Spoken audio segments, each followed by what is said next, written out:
Hello, everybody. Hello, hello. My name's Kyle. Welcome, welcome, welcome. Today, we're going to think about peace and be peace in the context of non duality. Peace is seen as consciousness. In non dual circles, people talk about consciousness as what we are. So, tuning into what you truly are, tuning truly into what you are, is what conscious peace is. And it feels pretty good. It feels pretty good to be peace, to be consciousness beyond just being conscious, like, oh, I'm awake. I am witnessing today. I am seeing my body. I'm feeling my body. That's like being conscious. That's kind of the first step. But being peace is non duality. So, what is non duality? Non duality, of course, means not two. Not two. So, what that means is that the two-ness is the idea that there is a here and a there. There's a I am in this body, I am in this mind, and there is an outside world that I am not. Now, this duality is super, super important, though. I think it's very overlooked.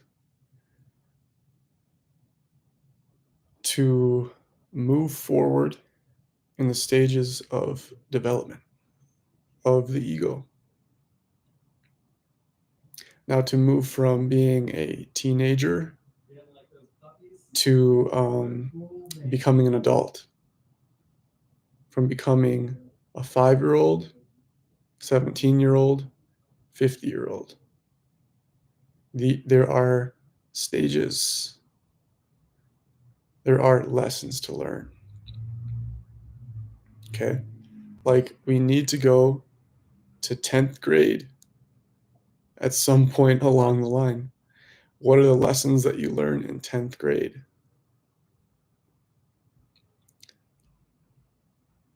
Being responsible is super important. Self-reliance, self-responsibility, not hurting other people. These are lessons that we need to learn at that stage of life. We also, up until 10th grade, from birth to say 10th grade, 16, 17 years old, we need to develop a very healthy sense of separation between this guy and everybody else, this guy and the whole world.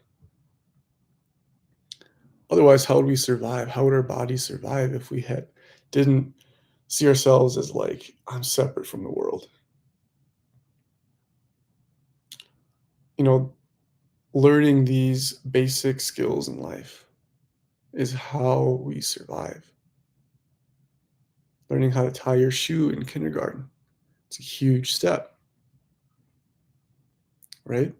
What about when an emergency happens? You need to quickly put on your shoes. Well, good thing we learned that in kindergarten. We don't even have to think about putting on our shoes. Okay?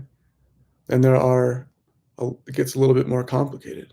What about when you don't get invited to someone's birthday party?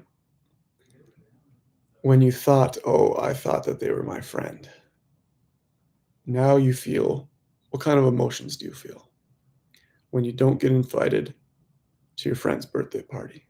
What comes up? Shame and rejection, loneliness. Okay?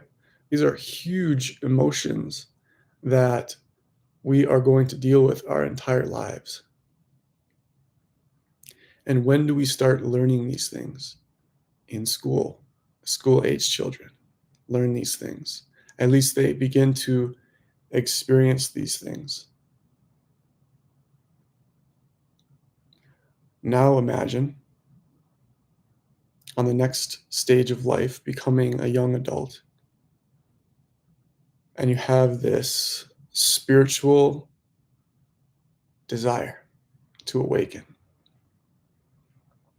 And on top of that, you're continuing to experience these emotions of shame, rejection, anger. Okay. And when that's combined with peace, you can see the whole context. You can see, oh, I've felt this before. Or you can see, oh, I am bigger than this emotion. It comes with the sense of it's okay to experience this emotion. It's okay that my friend didn't invite me to their birthday party. And there might be reasons that your ego might create stories, might create stories in your mind about why they didn't invite you to their birthday party.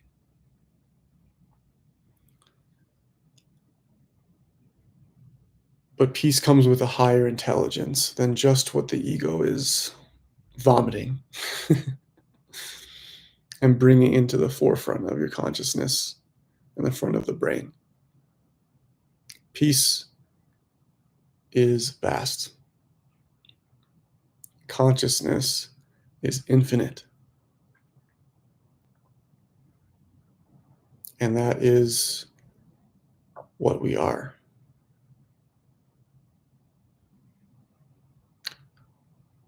Even this shame exists inside of peace, but like a high concentration of energy in the body. But what about when peace teaches you that you are beyond your body? Now we're stepping beyond the egoic development of I am separate from the world, which again, we need to learn this. Hello, hello, hello. We need to learn that we're separate from the world in order to survive. But that does not take 76 years to learn. Okay? Maybe 16, 17, 18, 20 at the most. If we have, especially if we have a difficult childhood. Okay? I know a lot of you have experienced difficult childhoods. Okay? It might take some time to heal our egos, to experience these emotions, to forgive the people who hurt us, especially if they're out of our lives. If these people have passed away, they're no longer physically affecting us, right? Can we forgive? Can we let go? Can we forgive ourselves? What happened to me as a child was not my fault. Okay? This is a world of lessons to learn. A world of lessons to learn. And as you know, these lessons are a little bit harder than the videos that we used to watch as children, say like SpongeBob, Scooby-Doo. I don't know what childhood TV shows you used to watch. Magic School Bus, Bill Nye, the Science Guy. Right, there are some good lessons in those videos, but life brings in those lessons that are easy to talk about, but puts you in scenarios where you have to truly deal with them on a physical basis, on an emotional basis, psychological basis, spiritual basis. And thank God that we are. Otherwise, we're not going to move forward.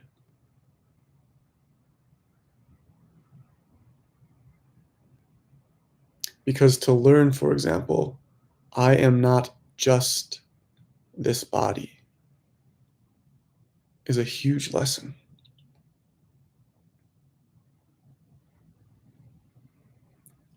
How attached are you to you being just your body?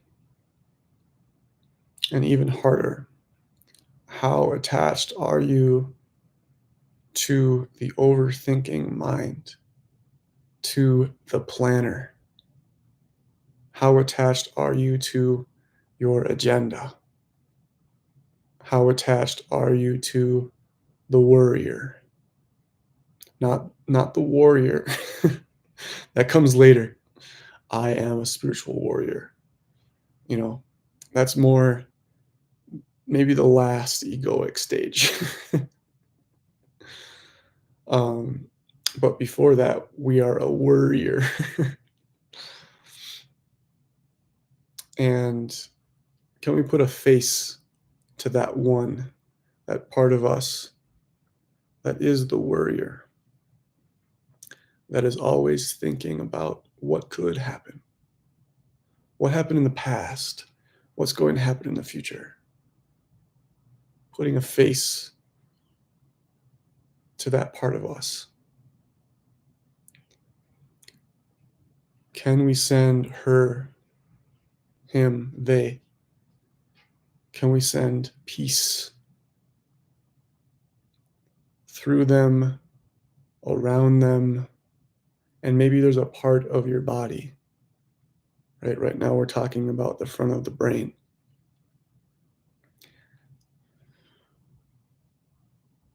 Sending peace to the warrior in the front of the brain. And maybe having a conversation with that part of us. I see you, and it's okay. I care about you. Life is peace.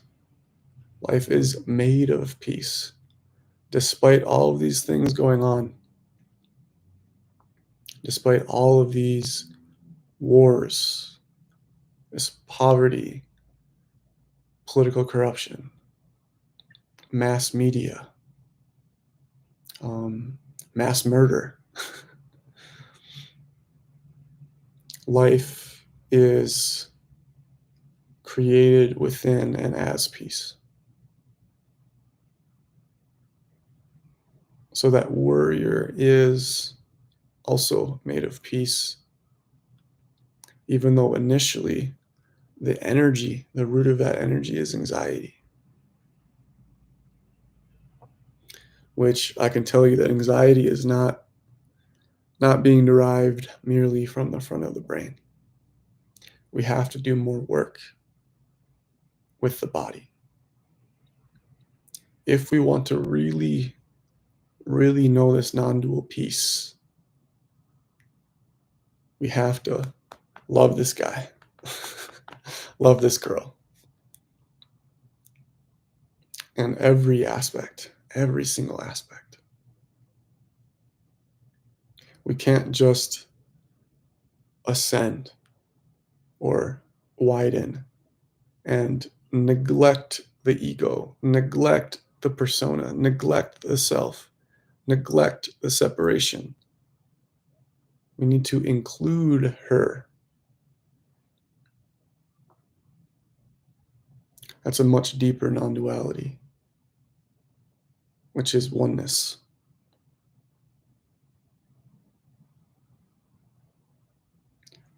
Non-duality is more than just this empty space, more than just peace. It's more than just saying, I don't exist. Saying that you don't exist too early on a spiritual path is dangerous because we're forgetting to love this guy.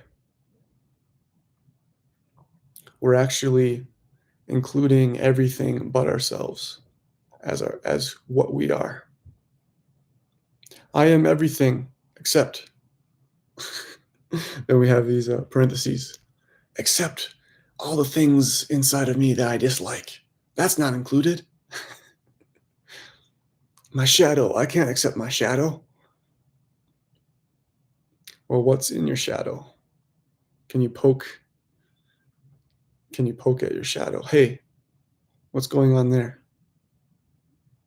Point at your heart. What's here? What's in my heart? Point in your belly. What's in my belly? What is keeping up a wall between me and life? Let's see, there's a question. You're touching on a subject that I am still dealing with, not physical, but emotional trauma with my father who has passed. Most human beings have had a difficult time with their parents. We're coming from a time in history where our society, our family was dominated by the patriarchy,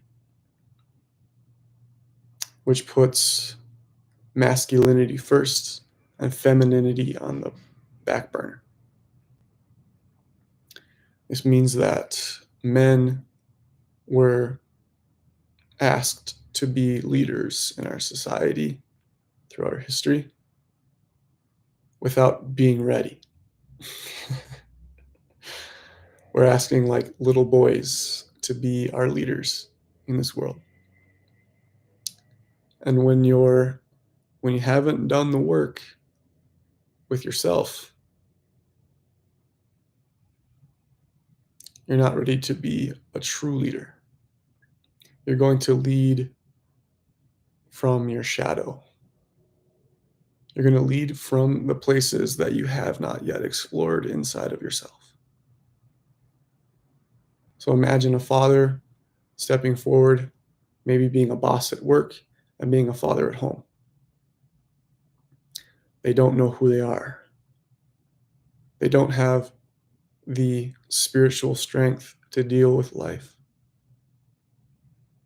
They don't have the advantage of knowing what is yoga, what is shadow work, what is meditation, what are these tools that I've been lucky enough to experience and explore that my forefathers did not know. And what did most men in this position choose to do? Most is a strong word. Maybe it's not most. Let's say 49% chose alcoholism. And what does alcohol do? It numbs your pain. I don't want to feel this pain. Oh, this feeling in my stomach. Don't want to feel that. This shame in my heart. Definitely don't want to feel that. I don't want to seem like I'm effeminate. I don't want to seem emotional. Shame is emotion. I don't want to feel that. I'm laughing because I've covered up my shame my whole life in various ways. I wouldn't consider myself an alcoholic. Maybe there's an alcoholic deep inside of me. And there's been ways that I've covered up my shame. But doing shadow work is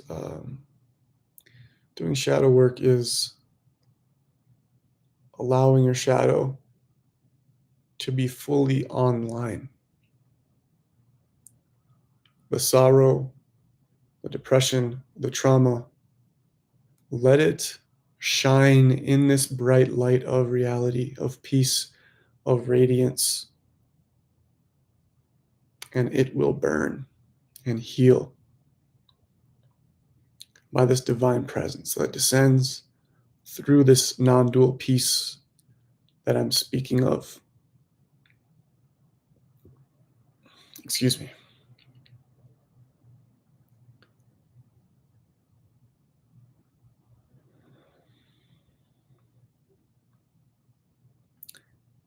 Most people talk about non-dual peace from a mental space. And most people haven't truly experienced it. It's easy to talk about. It's more difficult to experience, and it's more difficult to embody. Those are the 3 stages. Actually, there's 4. First, you're going to ignore peace. You're going to ignore it. You're going to be fully in your addictions. Okay? In school, we were taught that addictions were people who were absolute drug addicts and like living on the streets. That's very coarse addiction. Okay? What I'm talking about is subtle addictions. Most people have very subtle addictions. Everybody, you could say, have subtle addictions. But most addictions are actually accepted by our society. So that means that we're living in a collective unconscious. You know, most people my age, what am I, 33? Most people have multiple cups of coffee a day, drink alcohol, don't exercise that much, don't get out in nature that much, are extremely addicted to technology. That's number one. That's the number one addiction that no one's talking about. Well, not nobody, but it's extremely accepted to be subtly addicted to technology. And we're not just subtly addicted to technology. We're very, very addicted. So the first step is we're mostly just involved in these addictions and we identify with that. The second step is the learning. Okay. What is non-duality? What is yoga? What is samadhi? What is the Ein Sof in Kabbalah? What is God, the Christian God? You know, we start exploring religions, spirituality. We might try meditation, these kinds of things. That's that next step. And if we only are there, it's just going to be an idea. It's just going to be an idea. And if we identify with that, we're going to proselytize. We're going to push our agenda onto other people. But other people are on their path. Other people are on their path. There's no need to push your spiritual beliefs onto somebody else. That's your projection. That's coming from your own uncertainty. By being so mentally certain, you're spiritually uncertain. If you're religiously certain, you're definitely spiritually uncertain. Absolutely. Because a spiritual certainty comes from the next step. When you experience peace, experientially, I am peace. The world is peace. There has only ever been peace, all about creation. And there are many ways to experience this. Many ways. That's that third step. Everything is peace. Everything is, what are the aspects of peace? Stillness. There's an absolute stillness of reality, of this universe, of this divine universe. What else? There's a silence here. There's a grand silence. A grand silence. What else? There's a radiance. Okay? These are things that we are beginning to experience.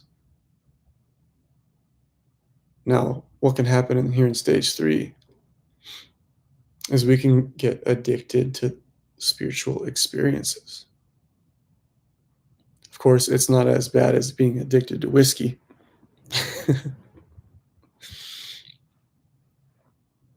but still we're not seeing that what we're experiencing is what we are. We don't yet understand that. We're going on spiritual retreats and having big experiences. Then we come back home and we're just like a half a step ahead where we were in life previously. We might have that desire to try psychedelics. Okay. Those are just experiences. The 4th step is I am peace. What is outside is inside, and what is inside is outside. Silence. It's almost like silence begins to descend into your reality. Stillness becomes what the universe is. And you see that you are the centerless center of reality, of the universe. Because there isn't just one center of the universe. Everywhere is a center of the universe. That's experience, but also even science is saying this, right? Everywhere is the center of the universe.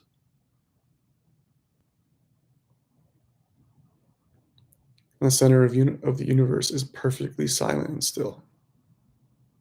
And it's the quantum world is radiance. The quantum reality is radiating potentiality of Shakti, reality, movement, beauty, light. This all sounds pretty great. And it's not, like I said, that stage 3 is what you're experiencing, and you realize it's what I am. That the peace is beyond just the mind.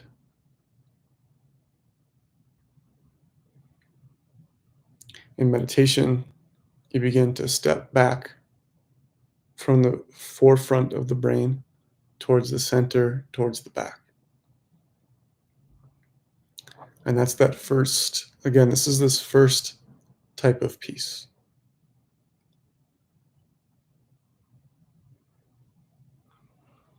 It is even possible to be this peace without having done proper psychological development. We haven't included this guy yet with all of his troubles, his traumas, because that's the hard stuff. Okay? Those 4 steps that I just described are relatively easy. Okay? To begin experiencing peace and radiance, albeit it's extremely beautiful, these are the beginning stages of life, of the spiritual life.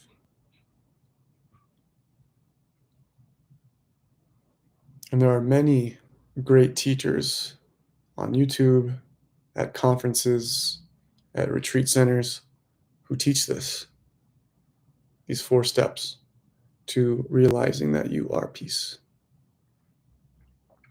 But I'm inviting us to go deeper. From the lineage I've studied, not just like in a book, but like studied under.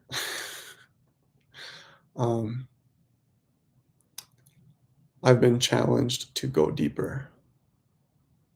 All 7 chakra centers. So, what is the peace at each chakra center really about? It's like seven worlds coming together, top to bottom. It's like when St. Francis of Assisi said, Lord, make me an instrument of thy peace. So it's more than just awakening the third eye center. This is a change of what you are. So it's not just stepping back into peace and saying, I am that. It's truly saying that all is one, that even I am as a human, what I am as a human, what I am as a child of the Most High, what I am with this karma, trauma, suffering, this body, these cells, this anxiety, this fear, all of this I also say yes to. It's one big yes. And if there was a root, there was a center, it's in the second chakra center, the hara.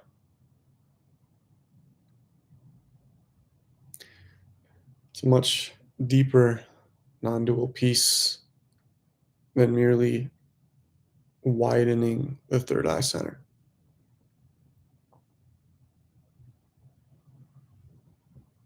When we're so much in the brain, we're ignoring what is below the neck down, from the neck down. We are supposed to bring the divine's peace into all of reality. We're not just supposed to experience this peace. We're supposed to walk in and as this peace. That takes courage. That takes love. That takes compassion, strength, power, persistence, and faith.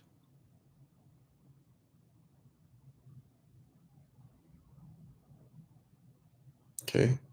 Just like floating, going to the hot springs, like I like to do, just kind of floating in peace is wonderful. A lot of people awaken that way. You know, that's what we are when we die. We re-merge with that light, with that peace. We return to heaven. But we didn't fully learn everything here. We didn't fully learn everything here.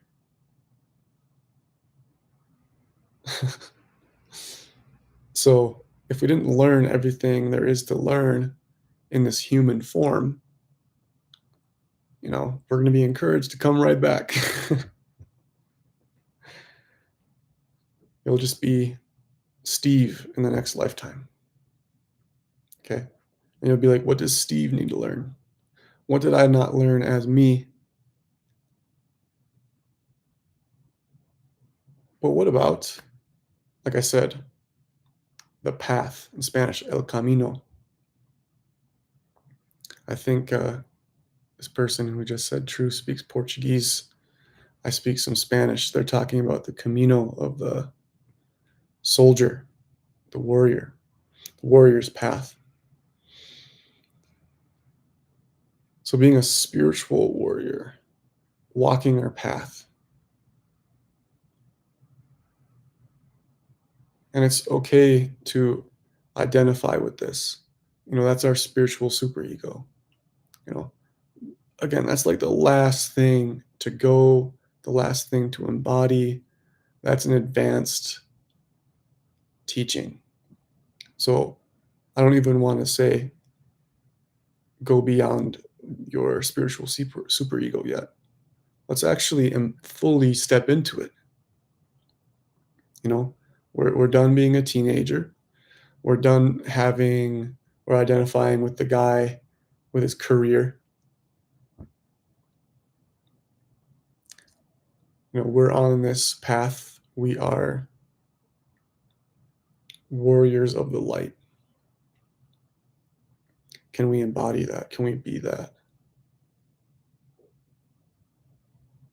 And what does that take? What are some aspects of even soldiers, like in war? What characteristics do they have? Courage, faith, um, strength, grit. These are all fantastic aspects of that second chakra center, that third chakra center as well, that first chakra center in the root, the lower chakras. And courage can also come from the heart. The strength of love, the strength to love, not just floating love. No, the love that's deeply connected to your feet, the earth, our path, our this incarnation.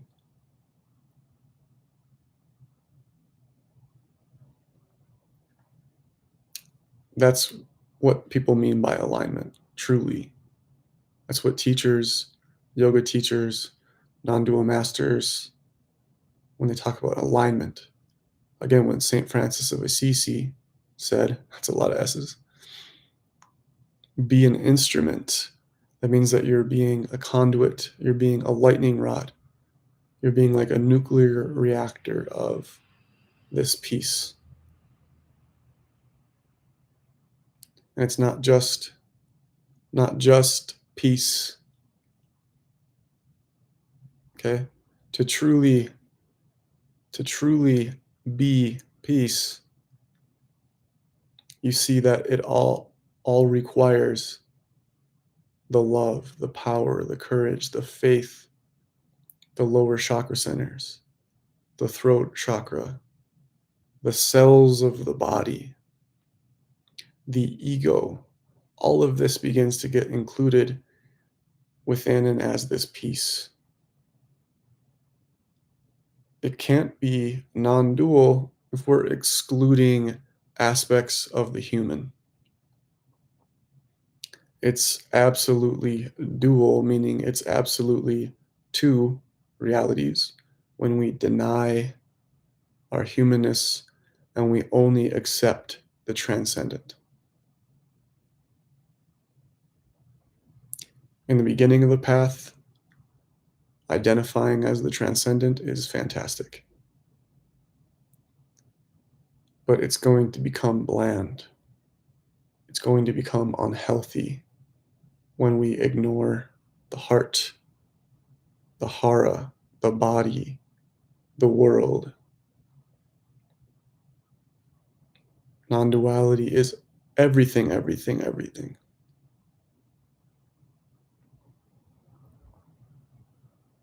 Letting our shame, our ego fully be in the light, to be shown, to shine.